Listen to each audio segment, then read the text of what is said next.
comment mettre en œuvre la citoyenneté numérique en classe. Et nous allons commencer avec Divina Fromex. Divina, vous êtes professeur... Ah oui, merci.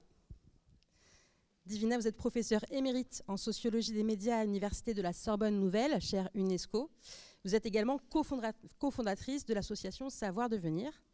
Nous voulions vous demander si vous pouviez expliquer un petit peu de quelle manière l'association Savoir Devenir, justement, propose de mettre en œuvre la citoyenneté numérique auprès des élèves, et peut-être, si vous le souhaitez, nous dire aussi quelques mots du dispositif AlgoWatch que vous avez lancé. Merci Maryse. Bonjour à tous, vraiment ravie de voir à quel point vous êtes nombreux sur cette thématique que nous avons lancée avec le Conseil de l'Europe en 2017, figurez-vous. Et je suis vraiment ravie de voir que le relais a été repris.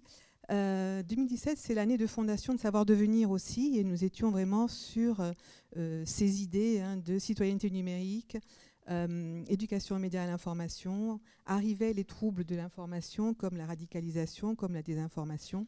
Et donc, ça fait partie un petit peu de l'ADN de l'association, d'avoir réfléchi à cela. Quand on avait fait le travail avec le Conseil de l'Europe, puisque je faisais partie du premier groupe d'experts que j'ai piloté, puisque le premier volume qui est sorti a été sous ma direction, on a essayé avant tout de comprendre le phénomène et de le définir. Alors, comme mes collègues vont rentrer un peu plus dans les détails, je vais juste très rapidement sur cette partie un peu historique, parce que ce qui est intéressant, c'est à quel point on a pu approfondir depuis. Mais les définitions qu'on avait regardées dans le monde entier faisaient ressortir 3 éléments importants. L'engagement, la citoyenneté numérique, c'est l'engagement dans la cité, dans les espaces publics. Et nous avons toujours dit en ligne et hors ligne, pas de séparation entre ces deux espaces, ce qui implique un certain nombre de compétences. J'y reviens dans une minute. La participation, parce que s'engager, très bien, mais on peut rester simplement à observer en ligne et ne rien faire, ne pas publier, etc. Donc c'est vraiment aller vers la participation, mais sous une forme délibérative. C'est un peu le modèle européen. Et puis la dignité, qui est apparue très souvent. Et rappelez-vous que c'est quand même l'article 1 de la Déclaration universelle des droits de l'homme. Ce n'est pas un hasard. Et quand dans les brise-glaces avec les jeunes sur le projet AlgoWatch, on leur demande que ferait une IA si elle arrivait sur Terre, il y en a qui nous disent elle mettra en place la dignité. Voilà où on en est avec les jeunes. Donc ça nous a vraiment beaucoup aidé de balayer un peu ces idées. On a mis en place le papillon des compétences. Et vous vous souvenez, le papillon des compétences, il a 4 ailes. Et comme je dis toujours, s'il en manque une, il ne vole pas. Les 4 ailes, vous les connaissez. Connaître, avoir des attitudes, des aptitudes et des valeurs. Et le papillon des compétences vient d'être adopté par l'OCDE, ce qui est quand même aussi une avancée des travaux du Conseil de l'Europe, qui est toujours un peu notre boussole morale à nous en Europe, et qui lance des idées reprises ensuite, on l'espère, par la Commission. Comme par exemple de faire cette année l'année de la citoyenneté numérique. À Savoir Devenir, donc, on procède par étapes. On travaille plutôt de manière concentrée sur l'information. Et donc, citoyenneté, pour nous, c'est autour de l'information, d'une information juste, raisonnée, critique, qu'elle peut s'établir. Donc, du coup, la lutte contre la désinformation, qui est une des thématiques de AlgoWatch, du projet AlgoWatch. Nous avons aussi une philosophie du changement, à Savoir Devenir, qu'on appelle « prenez de l'air ». Parce qu'il faut être en surplomb. R, c'est pour analyser, interpréter, réagir. Ce côté engagement, ce côté participatif que nous essayons de mettre en avant dans nos formations. Et nous nous fondons sur la recherche, celle que nous menons nous-mêmes ou celle que des collègues à l'international mènent. Et ce qu'elles nous disent sur vous, sur les enseignants, qui est notre cœur de cible dans ce projet, c'est qu'il y a 3 choses qu'il faut tenir en compte. Il faut que vous vous sentiez formé et vous ne vous sentez pas en compétence. Dans ces cas-là, vous n'y allez pas. Il faut qu'on vous fournisse des ressources de qualité et il faut que vous soyez soutenu par votre administration. Alors, dans l'Académie de Versailles, on coche toutes les cases, hein, la preuve aujourd'hui, hein, mais c'est pas partout pareil. Hein, et ce sentiment de ne pas être soutenu par le contexte, par les ministères, etc., d'être accompagné, c'est quelque chose qui est préoccupant pour nous. Donc dans les ressources que nous allons fournir, hein, et là, le scoop de la journée, c'est que le kit, dans sa globalité, en français, est accessible sur le site de Savoir Devenir. Hein. Il le sera complètement et dans toutes les langues du projet en septembre. Maryse. Ce kit, il comprend des ressources de qualité basées sur un certain nombre de compétences que nous avons définies avec des enseignants, dont certains sont ici. Donc, des compétences parce que vous avez besoin de mots sur les faire et les savoir-faire. Hein. Les ressources interactives pour que les jeunes se sentent impliqués.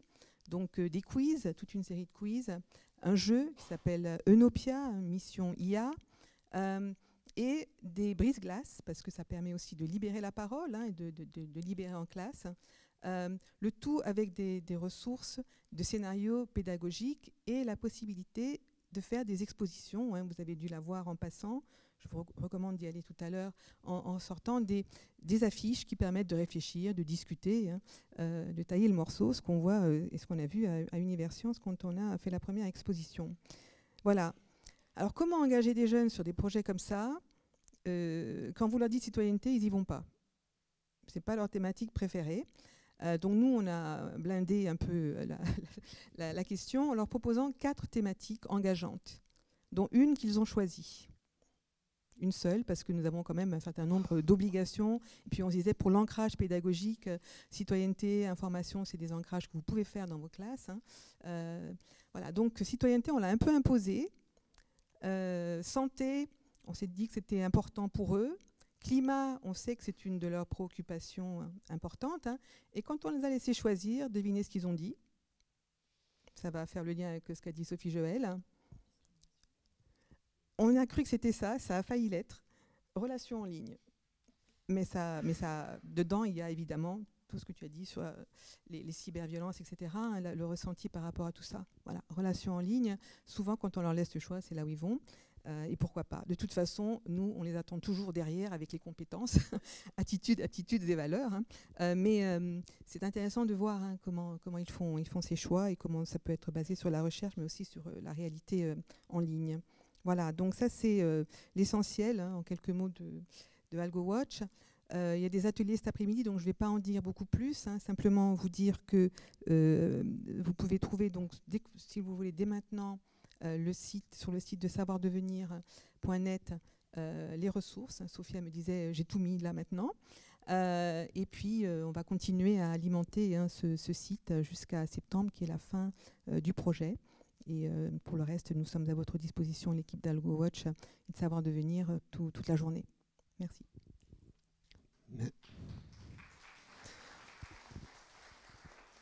Merci beaucoup. Donc on l'a dit déjà à plusieurs reprises ce matin, 2025, c'est l'année européenne de l'éducation à la citoyenneté numérique et nous accueillons 2 membres du réseau des promoteurs de l'éducation à la citoyenneté numérique auprès du Conseil de l'Europe. Donc Nathalie Terrades, qui est également chargée de mission projet européen à la direction numérique pour l'éducation et au Clémy de Créteil, et Stéphane Guéraud, qui est chargé de mission cybersécurité, IA et e-sport à la direction générale de l'enseignement scolaire. Et donc ma première question sera pour Nathalie. Quelles sont les orientations européennes en matière d'éducation à la citoyenneté numérique et notamment du coup celle du Conseil de l'Europe? Oui, merci, bonjour. Alors je ne vais pas trop revenir sur la définition de la citoyenneté numérique puisqu'elle a déjà été donnée par Pierre Coty ce matin, rappelée par Divina Fromex. Juste peut-être rappeler cette notion d'engagement qui est importante, engagement positif, compétent.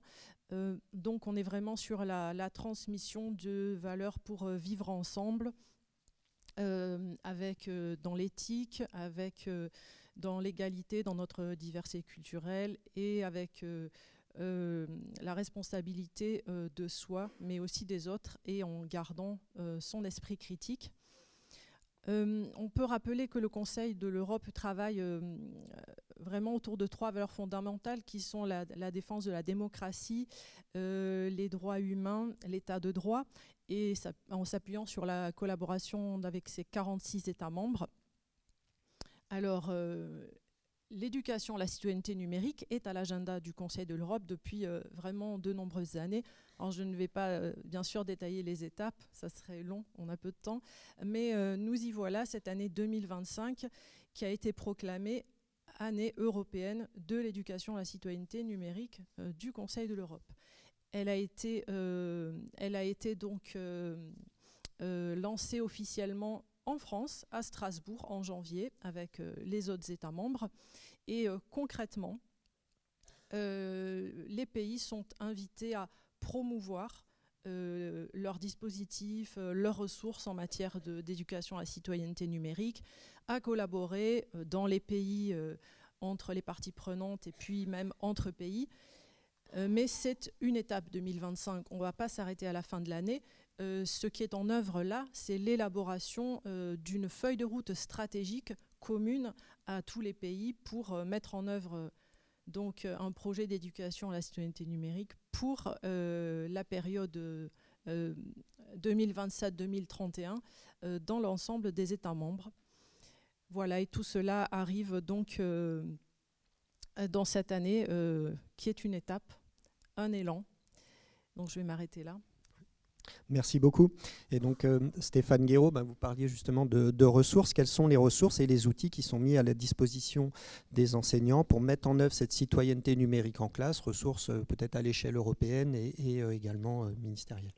Alors, beaucoup de ressources. Justement, l'année 2025, elle est marquée aussi par un certain nombre d'événements.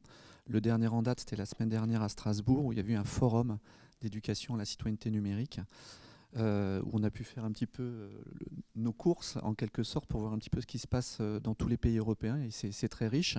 Et vous pouvez retrouver sur le site du Conseil de l'Europe un certain nombre de ces ressources, et notamment les ressources proposées d'une manière virtuelle par les différents partenaires. Alors, au Conseil de l'Europe, c'est à la fois les États, mais aussi des acteurs publics et privés, donc à la fois des associations et des entreprises qui sont présentes et qui proposent des ressources. Donc vous pouvez les retrouver sur le site du Conseil de l'Europe. C'est sur, enfin, vous tapez sur vos moteurs favoris, donc année 2025 de l'éducation à la citoyenneté numérique, et vous retrouvez un certain nombre de ces ressources. Parmi les ressources, une qui a été construite par les différents partenaires est le manuel d'éducation à la citoyenneté numérique, qui reprend en quelque sorte, alors la définition, on peut aussi la découper en un certain nombre d'éléments, et notamment 10 domaines. Et donc vous retrouvez ces 10 domaines sous forme de 10 fiches, avec un certain nombre d'activités et de ressources liées, donc toujours sur le site du Conseil de l'Europe, avec justement des déclinaisons selon les niveaux. Et cette année, une nouvelle ressource aussi qui vient d'être mise en ligne, qui est en anglais le DC Planner, donc une sorte de plan qui reprend les 10 domaines, qui reprend ensuite un certain nombre de propositions de cours, et en anglais les lesson plans, qui vont vous permettre un petit peu clé en main de trouver des questions pour exploiter les sujets de citoyenneté numérique à travers donc différentes thématiques, donc qui vont du design des plateformes jusqu'à donc l'éducation à la sensibilisation des consommateurs, jusqu'à communiquer en ligne, bien-être en ligne et la santé. Toutes ces notions sont exploitées à travers ce planeur, et des objectifs pédagogiques qui sont définis. Alors pour l'instant, il est en anglais, il sera en français très, très prochainement. On a participé à la traduction, mais le Conseil de l'Europe a mis dans un premier temps en ligne pour le forum la version anglaise, mais rassurez-vous, la version française arrive très vite. Vous avez aussi un certain nombre d'autres ressources, et notamment il y a un MOOC sur une formation en ligne massive qui est proposée là aussi par les membres du Conseil de l'Europe, pour essayer de rentrer dans le détail des différents domaines et comprendre les enjeux qui sont derrière. Et ensuite, un certain nombre d'autres ressources, des brochures qui sont téléchargeables. Donc je vous invite à aller sur le site du Conseil de l'Europe. Pour aller plus vite et terminer sur les ressources françaises, donc cette année 2025, elle a été demandée aussi aux États membres d'avoir des initiatives et de lancer des actions dans chacun des pays, des actions qui peuvent être en lien avec les autres pays, et puis des actions nationales pour mobiliser les différentes communautés, les différents partenaires.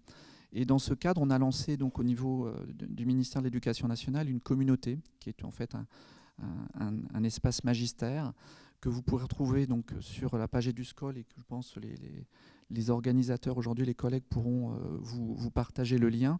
Donc sur cette communauté, vous retrouverez toutes les ressources, là aussi françaises, de tous les partenaires, donc privés, publics, qui participent à l'éducation, à la citoyenneté numérique, et qui, pour chacun des 10 domaines, essayent de montrer comment on peut rentrer depuis le cycle 3 à peu près, jusqu'à la terminale, et avoir des exploitations pédagogiques de tous ces exemples.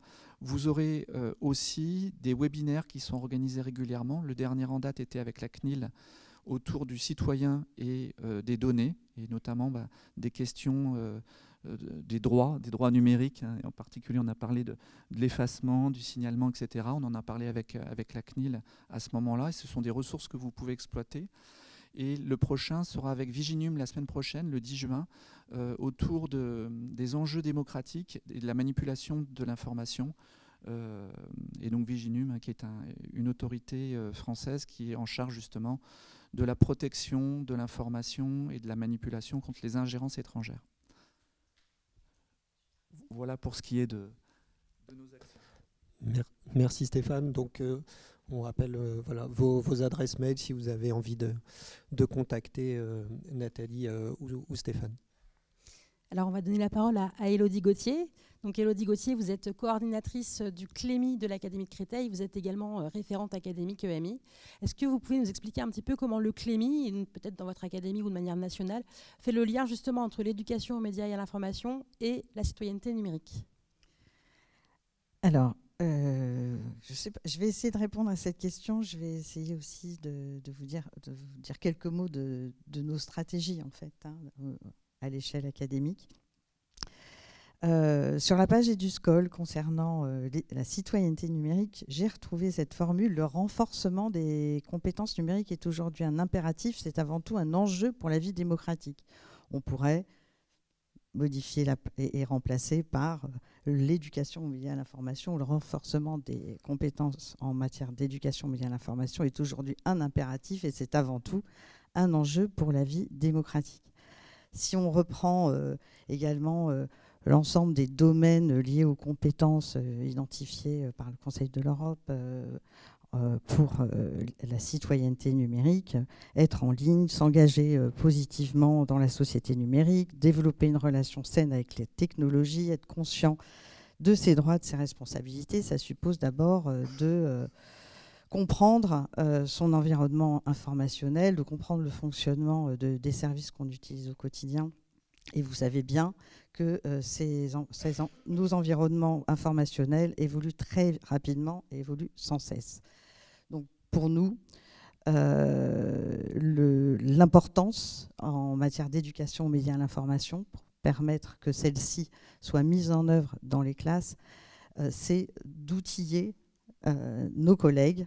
Il y a un impératif de formation et c'est une des actions principales en académie, mais je suppose aussi que je peux l'affirmer au niveau national pour le CLEMI. Alors, il faut rappeler d'où on part dans chacune académie, enfin sur le terrain. Nous avons des collègues qui sont formés. Ce sont les professeurs documentalistes dans le second degré. Juste rappeler que, et on l'a vu, hein, l'importance des sciences de l'information, de la communication par le choix de vos invités, hein, que ce sont en fait, à ma connaissance, hein, sauf erreur de ma part, les seules personnes à être évaluées sur la maîtrise des savoirs disciplinaires en sciences de l'information et de la communication, c'est-à-dire sur des connaissances pluridisciplinaires, mobilisant à la fois la sociologie, l'histoire, l'économie de la communication et de l'information, dont la communication numérique, mais également le droit des médias et les sciences du langage. nos autres collègues ont pu se sensibiliser, ont pu être sensibilisés dans leur parcours universitaire ou à d'autres occasions à ces domaines de la connaissance, mais ne sont pas évalués sur ces questions. Donc il y a vraiment un enjeu très important en matière de formation continue. Et pour cela, parce que il faut être très humble, très modeste, nous avons nous-mêmes en tant que formateurs besoin d'être formés sur des questions, comme j'ai dit tout à l'heure, qui évoluent très vite et de réactualiser régulièrement nos connaissances. Nous nous efforçons d'être des passeurs de la recherche et c'est ce qui explique aussi nos engagements, mais à Créteil comme à Versailles et ailleurs, nos engagements dans un certain nombre de programmes de recherche-action, avec d'abord la volonté de nous prémunir contre les égarements, des paniques morales que suscitent les bouleversements technologiques et particulièrement aussi les représentations en fait, des pratiques juvéniles, souvent rapidement disqualifiées, et se prémunir de ces égarements, de ces vertiges, ça nous permet aussi de prendre le temps de mettre à distance et de transformer ces questions en objets d'étude, ce qui est absolument nécessaire, parce que la difficulté, effectivement, pour mettre en œuvre l'éducation aux médias et à l'information, c'est quand même aussi de prendre le temps de poser le cadre et de réfléchir en dehors de ces paniques morales qui reviennent par vagues, en fait, avec les transformations numériques. Enfin, on pense aujourd'hui, par exemple, aux IA génératives. Donc, cette collaboration avec la recherche, elle vient nourrir nos actions de formation que nous construisons en concertation avec les membres de la cellule académique EMI, puisqu'aujourd'hui, à l'échelle des académies, nous avons la chance de pouvoir réfléchir de façon collégiale et piloter de façon collégiale cette question.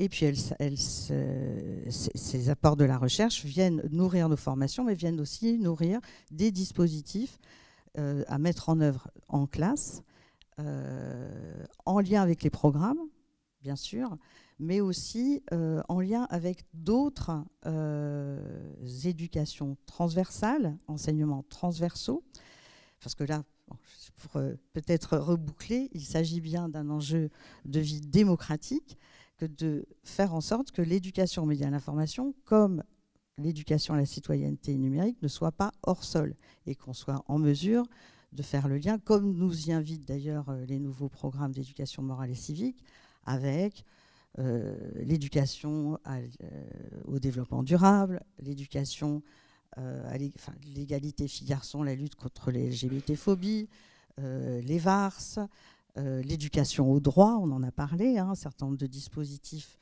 aujourd'hui proposés, par exemple dans le cadre d'Abo Privacy, nous encouragent à aussi promouvoir une éducation au droit dans le cadre de l'EMI.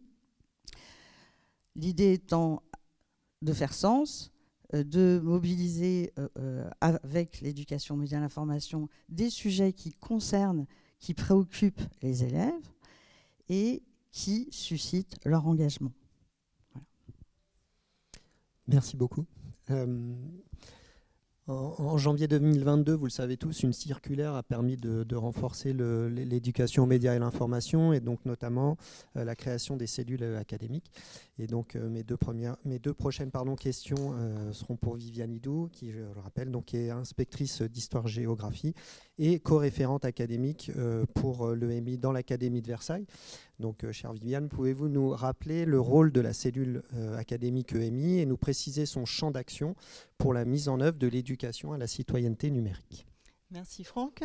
Donc effectivement, Franck vous a rappelé que la circulaire du 24 janvier 2022 porte sur la généralisation de l'EMI et permet la création dans chacune des académies de France d'une cellule académique pour l'EMI. Alors nous avons bien sûr dans l'Académie de Versailles cette cellule qui a été créée en 2022.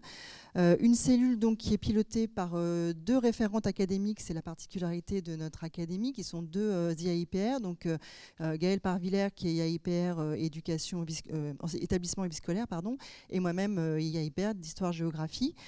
Une cellule qui se veut pluricatégorielle avec des inspecteurs du premier, du second degré, mais aussi des chefs d'établissement, des représentants de tous les acteurs de l'EMI, alors bien sûr la DRAN, les représentants de la formation continue, l'action culturelle avec la DAC, un interlocuteur académique au numérique spécifique à l'EMI, et bien sûr le coordonnateur du CLEMI, Lionel Vigier, que vous avez vu depuis ce matin, qui est bien entendu membre à part entière et avec qui nous travaillons étroitement pour pouvoir faire vivre cette cellule académique. Alors, nous avons mis en œuvre une feuille de route académique avec la cellule qui a été réactualisée l'an dernier en 2023, qui a été validée par monsieur le recteur. Et cette feuille de route comporte 4 axes principaux, dont le 3e axe est consacré particulièrement à la citoyenneté numérique. Avec ce 3e axe, participer à l'éducation à la citoyenneté numérique. Alors bien sûr, cette participation et cet axe se fait en lien avec la DRAN. Son objectif, donc là, c'est de promouvoir l'usage raisonné du numérique, mais de travailler aussi sur la coéducation au numérique avec les parents, de pouvoir s'interroger sur la question du cyberharcèlement, c'est-à-dire pour ce qui nous concerne, en fait, ça concerne la formation des personnels, mais aussi les parents, les élèves. Alors, nous n'avons pas pour vocation au sein de la cellule académique de traiter les situations problématiques en termes de cyberharcèlement, mais plutôt de s'engager sur tout ce qui concerne la formation. Et nous avons aussi chaque année des actions donc, annuelles ou pluriannuelles qui sont mises en œuvre. Donc, par exemple, depuis l'an dernier, nous avons pu créer une page spécifique EMI sur chacun des sites disciplinaires de l'académie, ce qui n'existait pas auparavant, et ce qui permet justement de faire le relais sur les différentes actions et puis sur les différentes ressources à disposition des enseignants sur ces sites académiques. Et nous avons aussi pour objectif de construire une cartographie des différentes actions qui sont mises en œuvre par les groupes de travail qui ont un lien avec l'EMI, afin de rationaliser, d'avoir une meilleure image et une meilleure visibilité pour l'EMI. Et puis, bien sûr, cette action ne se fait pas qu'à destination des enseignants, puisque vous savez bien que l'EMI, c'est l'action de tous, à la fois enseignants de toutes les disciplines, mais aussi de tous les acteurs, aussi bien des personnels d'encadrement. Donc, cette année, nous avons aussi, tous les membres de la cellule académique ont pu intervenir dans le cadre des réunions de bassin auprès des chefs d'établissement pour justement les informer sur le pilotage de l'EMI en EPLE, le rôle de la cellule académique, le rôle du CLEMI, les chargés de mission EMI, pour leur rappeler effectivement comment travailler cette citoyenneté numérique, et notamment bien sûr avec PIX, mais pas que, puisqu'effectivement la citoyenneté numérique peut se travailler à différentes échelles. Et alors, on a rappelé tout à l'heure la nécessité de se former. Et donc, ma deuxième question, c'est comment se décline l'offre de formation des personnels au sein de notre académie pour la citoyenneté numérique? Alors bien sûr, l'Académie de Versailles propose un plan de formation spécifique à l'EMI et qui est vraiment transversal, qui ne s'adresse pas que aux professeurs documentalistes, mais justement qui se veut pluridisciplinaire. Et parmi les différents axes de ce plan de formation, nous avons un des parcours qui est spécifiquement consacré à la citoyenneté numérique. Donc c'est un plan de formation qui a été effectivement monté sur plusieurs années par le coordonnateur CLEMI et les chargés de mission EMI, et que nous avons pu faire évoluer cette année avec un travail avec la cellule académique également.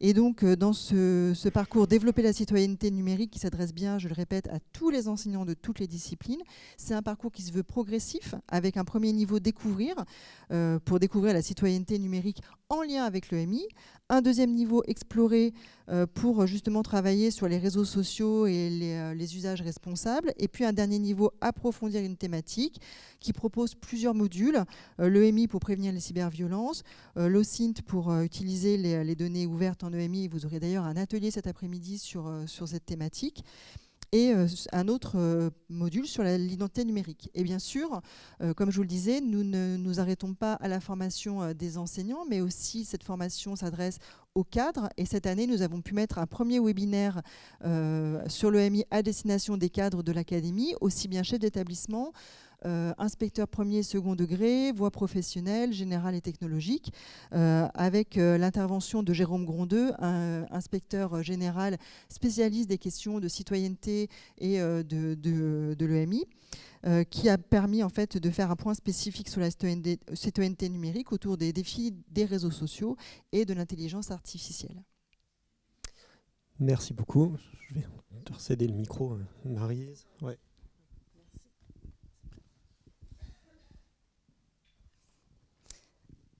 Alors Sophie Giel, je crois qu'on ne vous présente plus, hein, on vous a entendu ce matin. Vous avez parlé du GTNUM Filnum, donc du groupe de travail numérique Filnum. Est-ce que vous pouvez nous en dire un petit peu plus, d'autant que cet après-midi, il y aura 2 ateliers qui seront liés à GTNUM, donc sur les microfictions et sur Jeux Semiocity. Merci beaucoup. Merci de me donner l'occasion de revenir un petit peu plus en détail. En fait, je vais surtout vous rappeler les grands axes de GT Filnum. Donc, c'est un dispositif qui est cofinancé par l'Université Paris 8 et la Direction nationale du numérique éducatif. Et donc, nous nous sommes engagés sur le développement de scénarios pédagogiques permettant de travailler les compétences émotionnelles avec les élèves. Alors nous avons tout à fait conscience à la fois du fait que cette notion de compétence émotionnelle qui est très utilisée, elle est aussi très ambivalente parce que elle fait partie aussi du modèle d'affaires des plateformes numériques. Donc du coup, c'est pas exactement ça que nous voulons développer. Et en même temps, il y a déjà, enfin notre idée, c'est qu'il y a déjà dans les recherches que nous avons menées ou d'autres, beaucoup d'éléments qui permettent de se lancer en fait sans avoir l'impression de devenir soit des psychologues, soit d'être expatrié de sa propre discipline. En fait, c'est un peu cette idée-là.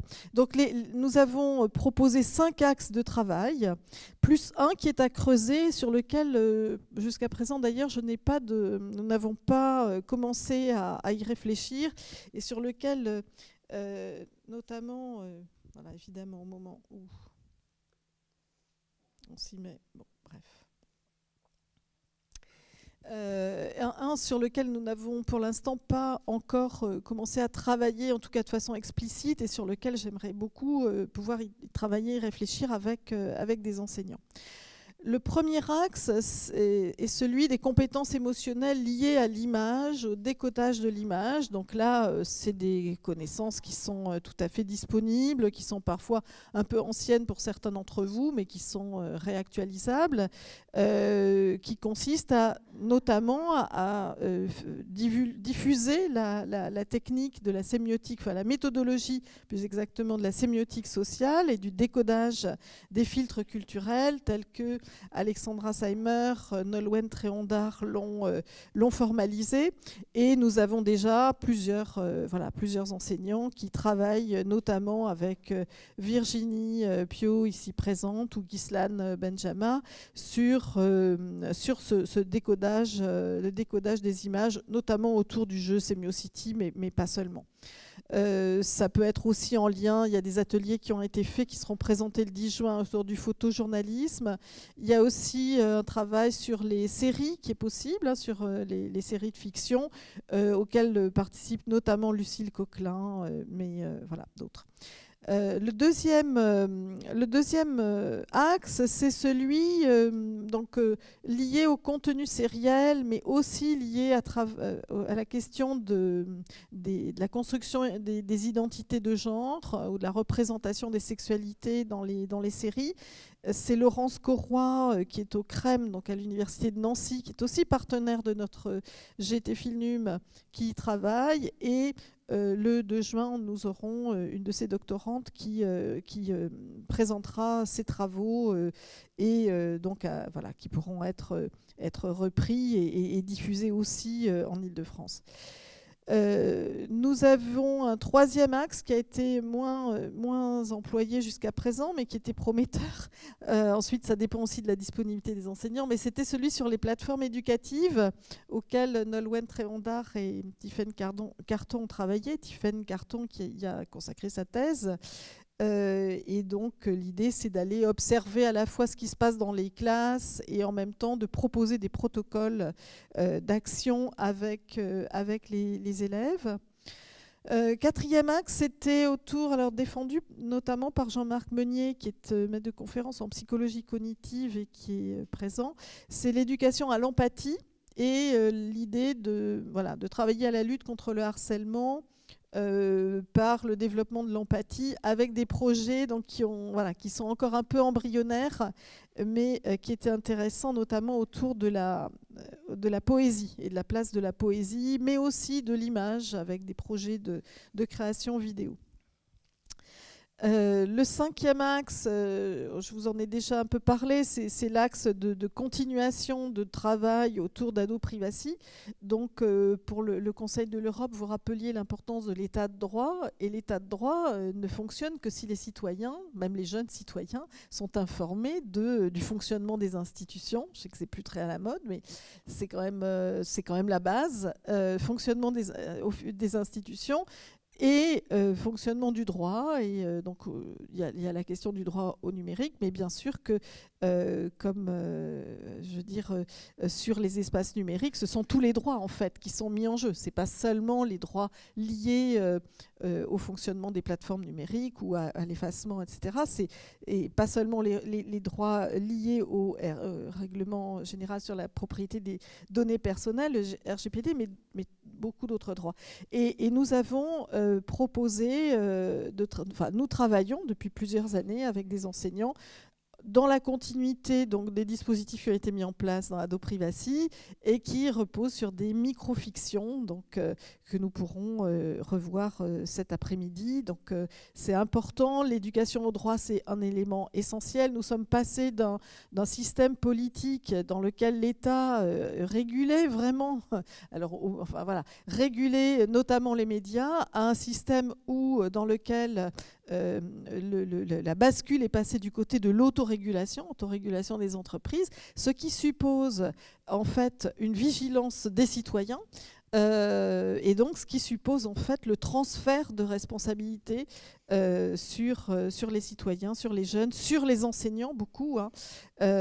Voilà, donc il faut s'y mettre. Et notre idée des microfictions, c'est qu'en partant de cas pratiques, de situations concrètes, moi j'ai fait inventer là, dans un dernier exercice de droit, mes étudiants en infocom n'aiment pas du tout le droit, mais on arrive quand même à leur faire comprendre que c'est politique, que c'est important.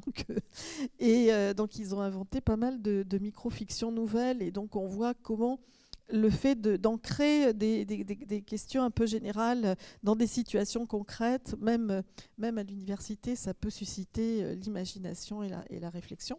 Et le sixième axe que j'aimerais développer, qui pour l'instant, donc nous sommes partis sur une dernière année de ce GT Filnum, c'est-à-dire la possibilité d'être à disposition des enseignants qui souhaitent travailler sur l'un de ces axes. Et donc nous recrutons pour l'année prochaine des enseignants qui, avec notre promesse, c'est à la fois de vous accompagner, ça peut être vous accompagner à distance, mais ça peut être aussi venir voir certaines de vos séquences, et en tout cas d'échanger dessus. Donc ça sera le cas le 10 juin, mais ça peut être à d'autres moments aussi. Alors le sixième axe, c'est une réflexion sur les enjeux éthiques des pratiques pédagogiques relatives aux compétences émotionnelles. Parce que, effectivement, parler des compétences émotionnelles amène à parler de questions qui relèvent de l'intimité, ce à quoi les enseignants sont fort mal à l'aise, et on les comprend, c'est-à-dire qu'on les a élevés dans l'idée que dans l'éducation nationale, il n'était pas question de subjectivité, on devait adopter des postures neutres, des postures, ne pas savoir faire comme si l'univers privé, ce qui se passe à la maison, etc., n'intervenait pas. Or, si on développe la discussion autour du fonctionnement des médias, des activités numériques, on peut être amené à dire des choses, à révéler des choses relatives à la vie privée. Donc comment est-ce qu'on s'y prend, quels sont, voilà. Et quels sont les problèmes posés. Et donc j'aimerais beaucoup que nous commencions à récolter un peu, à recueillir un peu vos points de vue sur cette question, c'est-à-dire à la fois quels sont les enjeux auxquels vous pensez et qui peuvent éventuellement vous bloquer, et puis quelles sont les solutions qui sont imaginées par chacun. Les microfictions, c'est une des manières d'aborder de façon relativement impersonnelle, en tout cas à distance, en se projetant sur des personnages, des situations qui peuvent bien sûr impacter de très près les adolescents eux-mêmes, et de pouvoir en parler en classe. Voilà, je me permets juste donc en lien avec ce que Sophie Jaël vient de dire, donc ce GT-NUM Filnum, il est dans sa 2e année qui s'achève en ce moment, mais il aura une 3e année. Donc si cela vous intéresse comme sujet, n'hésitez pas à scanner le QR code qui est ici. Il y a un très court questionnaire simplement pour prendre vos coordonnées. Voilà, ça vous invite, si vous le souhaitez, à découvrir et puis à peut-être par la suite vous investir, vous engager dans ce GT-NUM Filnum. Donc vous voyez ici un petit peu ce qui a été déjà dit. Je vous remercie à tous les 6 pour votre participation à la table ronde.